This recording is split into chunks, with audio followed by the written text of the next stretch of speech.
వాగర్ధావివ సంపృక్తౌ వాగర్ధప్రతిపత్తయే జగతః పితరౌ వందే పార్వతీ పరమేశ్వరౌ. ఈరోజు మనం దత్తాత్రేయ మహర్షి గురించి తెలుసుకుందాం. భార్య పేరు అనఘాదేవి. పూర్వము ఒకానొకప్పుడు కౌశికుడు అనే ఒక బ్రాహ్మణుడు ఉండేవాడు. ఆయన భార్య సుమతి మహాపతివ్రత. ఆయనకు సూర్యోదయం కాగానే మరణిస్తాడు అని మాండవ్యముని శాపం ఉంది. కౌశికుడు కుష్ఠరోగంతో బాధపడుతూ ఉన్నాడు. వేశ్యాలోలుడు పతివ్రత అయిన తన భార్యను వేశ్యాగృహానికి తీసుకువెళ్ళమని అడిగాడు. అయితే ఆ వేశ్య ఒప్పుకుంటుందో లేదో అనుకుని రోజు ఆవిడ ఇంటి ముందు ఊడ్చి ముగ్గులు వేసేది. ఇదంతా ఎవరు చేస్తున్నారో ఎందుకు చేస్తున్నారో ఆ వేశ్యకు తెలియలేదు. ఒక రోజున ఆ సుమతి ముగ్గులు వేస్తూ ఉండగా, అమ్మా, నీవెవరు, ఈ పని ఎందుకు చేస్తున్నావు అని అడిగింది. ఆమెతో సుమతి, అమ్మా, నా భర్త కుష్ఠరోగంతో బాధపడుతూ ఉన్నాడు, నీ యందు మోహం కలిగి ఉన్నాడు, నీవు అనుగ్రహించేటట్లయితే అతనిని ఒక మాట తీసుకువస్తాను అనగా, సరే, రేపు రాత్రికి తీసుకురా అంది వేశ్య. తన భర్తను గంపలో కూర్చోబెట్టుకుని బయలుదేరింది. ఆ సమయంలో రాజుగారి ఇంట్లో దొంగలు పడి రాజకుమారుడి నగలు తీసుకుని రాజకుమారుణ్ణి చంపేశారు. రాజభటులు తరుముకుని వస్తూ ఉంటే దారిలో ఉన్న మహా తపస్శాలి అయిన మాండవ్యముని ఆశ్రమంలో పారేసి వెళ్ళిపోయారు. నగలు ఎత్తుకుపోయింది చాలక మునివేషం వేసుకుని కూర్చున్నాడు అని ఆయనను రాజాస్థానానికి తీసుకుపోయారు.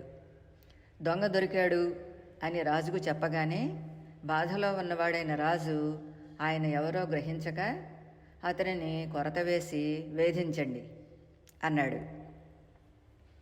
భటులు ఒక బల్లెము తెచ్చి దానిని నేలపై గుచ్చి దానిపైన ఆ మునిని గుచ్చారు. అప్పుడు ఆ మునికి తెలివి వచ్చి, నేను ఏమి నేరం చేశాను, భటులు నాకు కొరత ఎందుకు వేశారు అని అనుకొని పరమశాంతుడైన ఆ మాండవ్యముని ఈ విషయాన్ని తరువాత తెలుసుకుందాంలే అనుకుని బాధ భరిస్తూ ఉన్నాడు. హిమాచల్లోని మండూ పట్టణం ఈ మహర్షిది. ఇప్పటికీ కూడా మనకు అక్కడ కనిపిస్తుంది. ఆ సమయంలోనే తన భర్తను గంపలో కూర్చోబెట్టుకుని వేశ్యాగృహానికి వెడుతూ ఉండగా దారిలో ఉన్న మాండవ్యముని పాదానికి ఆ గంప తగిలి ఆయనకు బాధ కలిగింది. నేను భరించరాని బాధలో ఉండగా నన్ను హింసించేది ఎవడు, వాడు సూర్యోదయం కాగానే మరణిస్తాడు అని అనగా ఆ మాటలు సుమతి విని, అయితే అసలు సూర్యోదయమే కాకుండాగాక అని పలికింది. ఆమె పాతివ్రత్య మహిమ వల్ల సూర్యోదయం కాలేదు. లోకాలు అన్నీ చికాకులో ఉన్నాయి. దేవతలు అందరూ అత్రి మహర్షి భార్య అయిన అనసూయను శరణు వేడారు. ఆమె సుమతి వద్దకు వచ్చి, అమ్మా, సూర్యోదయం కాని నీ మరణించిన భర్తను నేను బ్రతికిస్తాను అంది. సుమతి సరే అనగా సూర్యోదయం అయ్యింది. కౌశికుడు మరణించాడు. అనసూయాదేవి పాతివ్రత్య మహిమతో తన తపోబలంతో ఆ కౌశికుని బ్రతికించింది. ఆయన అందంగానూ యవ్వనంగానూ ఉన్నవాడై బ్రతికాడు. దేవతలు పుష్పవర్షం కురిపించారు. బ్రహ్మ, విష్ణు, మహేశ్వరులు అనసూయకు దర్శనమిచ్చి, నీవు చేసిన లోకోపకారం మహత్తరమైనది, ప్రత్యుపకారం ఏం కావాలో కోరుకో అనగా, మీరు ముగ్గురు నాకు కుమారులై పుట్టండి అని అడిగింది. తథాస్తు అని వరాన్ని ఇచ్చి వారు వెళ్ళిపోయారు. త్రిమూర్తుల అంశతో దత్తాత్రేయుడు వీరికి జన్మించాడు. ఇంకొక కథనం ప్రకారం నారద మహర్షి అనసూయాదేవి పాతివ్రత్యాన్ని గురించి బ్రహ్మ, విష్ణు, శివుల ధర్మపత్రుల ముందు విశేషంగా పొగిడాడు.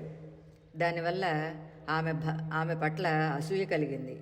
వారు తమ భర్తలను అనసూయాదేవి పాతివ్రత్యాన్ని కోల్పోయేలాగా చేయమన్నారు. వారు అత్రి మహర్షి ఆశ్రమంలో లేని సమయంలో అతిథులుగా వెళ్ళి భోజనం పెట్టమని అడిగారు. అది కూడా నగ్నంగా వడ్డిస్తేనే తింటాము అన్నారు. ఆమె సందిగ్ధంలో పడి ఈ అతిథులు సామాన్యులు కారు అనుకుని తనను తల్లి అని పిలిచారు. కావున వారిని తన పిల్లలుగా భావించి వారు కోరిన విధంగా భోజనం వడ్డించింది. వడ్డించిన సమయంలో వారిని పిల్లలుగా చేసి భోజనం పెట్టింది. తరువాత వారిని ఊయలలో పడుకోబెట్టింది. అత్రి మహర్షి ఇంటికి వచ్చి జరిగినది తెలుసుకొని త్రిమూర్తులను స్తుతించగా వారు తమ నిజరూపాలతో వారికి దర్శనమిచ్చి ఆమె పాతివ్రత్యానికి మెచ్చి వరం ఇచ్చారు. అనసూయ ఆ ముగ్గురిని తన పిల్లలుగా బ్రహ్మ, విష్ణు, శివ అంశలతో పుత్రునిగా జన్మించమని కోరింది. ఆ విధంగా అనసూయామాత దత్తాత్రేయునికి తల్లి అయ్యింది. ఆయన మహారాష్ట్రలోని మహూర్ అనే గ్రామంలో జన్మించినట్లుగా తెలుస్తోంది. మార్గశిర పౌర్ణమి ఆయన జయంతి. విష్ణుమూర్తి స్వరూపుడు ఈ దత్తాత్రేయుడు. ఈయనకు సంబంధించిన శ్లోకం ఒకటి పరిశీలిద్దాం. గురు బ్రహ్మ గురుర్విష్ణు గురుర్దేవో మహేశ్వర గురు సాక్షాత్ పరం బ్రహ్మ తస్మై శ్రీ గురవే నమః అని. కొంతకాలానికి భూమిపైన యజ్ఞ యాగాదులు లేక మనుష్యులు బాధలు పడుతూ ఉన్న సమయంలో దత్తాత్రేయుడు పెద్దవాడై వారికి పరమ విరాగిగాను నిస్సంగుడిగాను వారికి కనపడ్డాడు. ఆయన జ్ఞానము నిశ్చల తత్వము చూసి ప్రజలు ఆయనను దర్శించడానికి వస్తూ ఉండేవాళ్ళు. తన ఏకాంతానికి భంగం కలుగుతోంది అని తలచి వారి నుంచి తప్పించుకోవడానికి అదృశ్యంగా చెరువులో కూర్చున్నాడు. అయినా వారు ఆయనను వదలలేదు. స్త్రీలోలుడిగా కనిపిస్తే వాళ్ళు నన్ను వదిలిపెట్టి వెళ్ళిపోతారు కదా అనుకొని లక్ష్మీదేవిని తలుచుకోగానే ఆమె స్త్రీ రూపంలో ఆయన వద్దకు వచ్చింది. ఆమెను తన తొడపై కూర్చోబెట్టుకుని మద్యపానం చేస్తూ వారికి కనబడ్డాడు. అప్పుడు ప్రజలంతా ఆయనను భ్రష్టుడిగా భావిస్తూ వదిలి వెళ్ళిపోయారు. ఈ విషయాలు మనకు మార్కండేయ పురాణం ద్వారాగా తెలుస్తున్నాయి. జంభాసురుడు అను ఒక రాక్షసుడు దేవతలను జయించి వారిని అనేక బాధలు పెడుతున్నాడు. ఇంద్రాది దేవతలు వాలఖిల్యాది మహర్షులు బృహస్పతి దగ్గరకు వెళ్ళి ఉపాయం అడిగారు. బృహస్పతి వారితో భూలోకంలో అత్రి మహాముని కుమారుడైన దత్తాత్రేయుడు ఉన్నాడు, ఆయనను సేవించండి, మీకు ఉపకారం చేస్తాడు అని చెప్పాడు.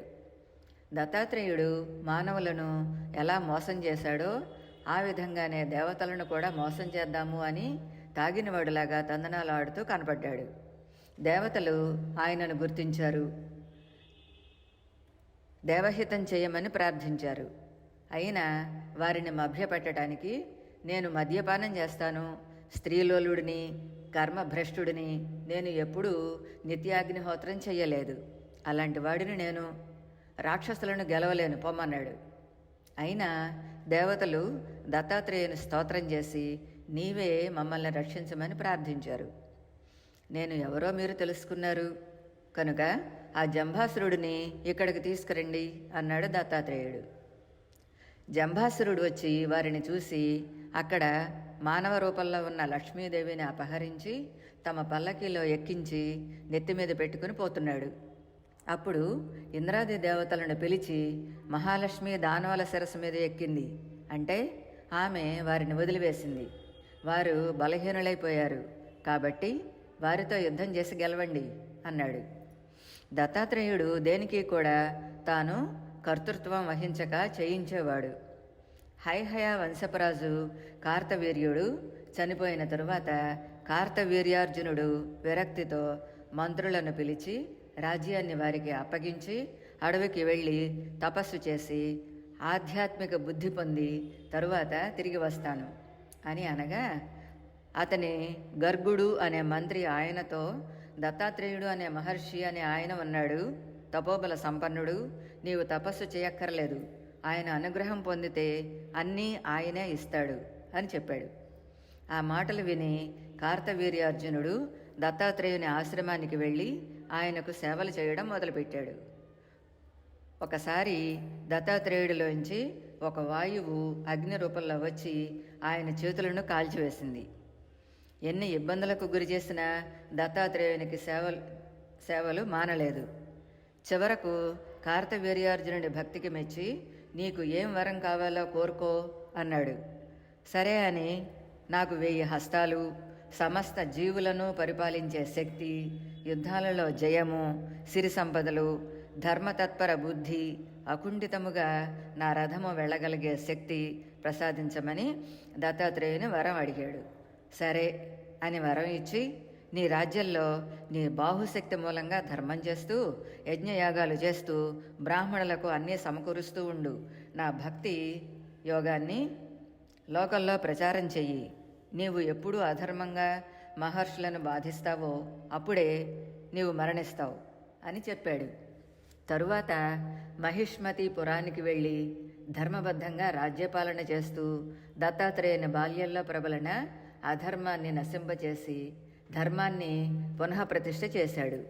అనేక యజ్ఞాలు చేసి బ్రహ్మర్షులను పూజించాడు. తన బాహుబలంతో భూమండలం అంతా జయించి ధర్మ ప్రభుత్వాన్ని నెలకొల్పాడు. ప్రతిరోజు దత్తాత్రేయుని పూజిస్తూ ఉండేవాడు. చివరకు అన్యాయంగా జమదగ్ని మహర్షిని బాధించి పరశురాముడి చేతిలో మరణించాడు. కార్తవీర్యార్జునుడు విష్ణుమూర్తి సుదర్శన చక్రం యొక్క అంశ. చివరకు ఆయన అంశ అయిన పరశురాముని చేతిలో మరణించి ఆయన చేతిలో సుదర్శన చక్రమై నిలిచాడు. మన పండితులు కార్తవీర్యార్జునుని గురించి ఒక శ్లోకం చెబుతారు. ఆ శ్లోకం చదవడం వల్ల మనకు పోయిన డబ్బైనా, మనశ్శాంతి అయినా, ఏ సమస్య అయినా సరే మనకు పరిష్కారం లభిస్తుంది. ఆ శ్లోకం ఏమిటో చూద్దామా? కార్తవీర్యార్జునో నామ రాజాబాహు సహస్రవాన్ యస్య స్మరణ మాత్రేణ నష్టద్రవ్యంచ లభ్యతే. ఒకసారి మదాలస కువలయ అశ్వల కుమారుడైన అలర్క మహీపతి రాజ్యాన్ని వదిలి మోక్ష సాధన ప్రక్రియకు సత్సాంగత్యం కోసం ఒక మహాత్ముని కోసం వెతుకుతున్నాడు. అలర్కుని అన్నగారు కాశీరాజు వద్దకు వెళ్ళి, నా రాజ్యాన్ని నా తమ్ముడైన అలర్కుడు అపహరించాడు, ఆ రాజ్యాన్ని తనకు ఇప్పించమని అడిగాడు. కాశీరాజు సైన్యంతో సహా వెళ్ళి అలర్కుడిని వెంబడించాడు. అదే సమయంలో దత్తాత్రేయుని ఆశ్రమంలోనికి వెళ్ళి ఆయన పాదాలపై పడ్డాడు. ఇప్పుడు నాకేమి గతి అని అడిగాడు. దానికి దత్తాత్రేయుడు, నీవు ఎంత వివేకహీనుడివి, నిన్ను నీవు తెలుసుకో. లోపల అంతర్యామిగా ఏ అంగములు లేకుండా పరమాత్మ అనే వస్తువు ఒకటి ఉంది అని తెలుసుకో. అసంగుడివై సర్వాంగముల యందు లక్షణములు తెలుసుకో. ఈ దేహి ఎవరు అని విచారణ చేసి చూస్తే నీకే అన్నీ తెలుస్తాయి అని తత్వజ్ఞానం ఉపదేశించాడు. నీ అన్నగారి వలన ఎటువంటి ప్రమాదమూ లేదు అని చెప్పిన తరువాత, నీ కృప వలన బ్రతికాను స్వామి, సుస్థిరమైన జ్ఞానాన్ని ఉపదేశించు అని అడిగాడు. కర్మ అనేది దుఃఖానికి హేతువు. మమ అనడం దుఃఖానికి, నమమ అనడం నిర్వృత్తికి మార్గములు. నాది అనుకునే సంసారము అనే వృక్షమును ఆశ్రయిస్తే మోక్షం అనేది దుర్లభం. దానిని నిర్మలమైన విద్య, సత్యజ్ఞానం అనే గొడ్డలతో ఛేదించు. తత్వవిధులైన సాధుజనులతో సంగం పెట్టుకో. ప్రకృతి గుణములతో ఏకత్వం లేకపోవటం, బ్రహ్మైకత్వం కలగటం ముక్తి అంటారు. సంగత్యాగము వలన నిర్మమత్వము, దాని వలన వైరాగ్యము, దాని వలన జ్ఞానము, దాని వలన మోక్షము కలుగుతాయి అని చెప్పాడు. యోగానికి ముందు ఆత్మను జయించాలి, ఇంద్రియములను నిగ్రహించాలి, కామ్యకర్మలను విడనాడాలి. నీవు విచారం లేకుండా అహంకారం విడిచి యోగ బుద్ధితో మోక్షాన్ని అనుభవించు అని బోధించాడు దత్తాత్రేయ మహర్షి. తన ధర్మాన్ని నిర్వర్తించకుండా రాజ్యాన్ని విడిచి వచ్చిన అలర్కుడు తన రాజ్యాన్ని కాశీరాజుకు ధారపోశాడు. కాశీరాజు అలర్కుడి అన్నగారిని పిలిచి, ఇదిగో నీ రాజ్యం తీసుకో అన్నాడు. అప్పుడు అలర్కుని అన్నగారు కాశీరాజుతో, నేను అబద్ధం చెప్పాను, నా సోదరునికి జ్ఞానబోధ కావాలి అని ఈ విధంగా జరుగుతుంది అని కూడా ఊహించి ఇలా చేశాను, నాకు రాజ్యం అక్కరలేదు అని కాశీరాజుకు ఈ విధంగా తత్వోపదేశం చేసి తన ఆశ్రమానికి వెళ్ళిపోయాడు. కాశీరాజు అలర్కుడిని పిలిచి, ఈ రాజ్యం నీదే అని ఇచ్చాడు. అలర్కుడు తన కుమారునికి పట్టం కట్టి అడవికి వెళ్ళి విరాగి అయి యోగి అయి ఆత్మసుఖం పొందాడు అని మార్కండేయ పురాణం వలన మనకు తెలుస్తోంది. దత్త సంప్రదాయంలో ఆయన తొలి అవతారం శ్రీపాద శ్రీవల్లభుడు 14వ శతాబ్దిలో పుట్టాడు. రెండవ అవతారం నృసింహ సరస్వతి 15వ శతాబ్దంలోనూ జరిగాయి. ఇవి కాకుండా దశోపంత్ అనేది ఆయన 17వ అవతారము అని చెప్తారు. తత్వశాస్త్రము దత్తాత్రేయ వరప్రసాదము అని అవధూత ఉపనిషత్తు, జాబాల ఉపనిషత్తులు పేర్కొన్నాయి. దత్తాత్రేయునికి గాణుగాపూర్లో ఆలయం ఉంది. ఆయన అక్కడ పాదుకలు పూజింపబడుతూ ఉన్నాయి. ఆ దత్తాత్రేయుని అవతారం అక్కడ చాలా ప్రసిద్ధి పొందింది. దత్తాత్రేయుడు విచిత్ర చరితుడు. వెల్లమ్ములు పట్టుకుని కుక్కలు వెంటరాగా చండాలుడు వేషల్లో తిరుగుతూ ఉంటాడు. మద్య మాంసాదులను తినేవాడిలాగా పల్లెల్లో ఉన్నాడు. ఎప్పుడు ఉన్మత్తుడిలాగా ఉండేవాడు. మహాయోగీశ్వరేశ్వరుడు. సాధకులు దత్తాత్రేయుని మంత్రం జపిస్తూ ఉంటారు. శ్రీపాద శ్రీవల్లభ శ్రీ గురు దత్తాత్రేయాయ నమః.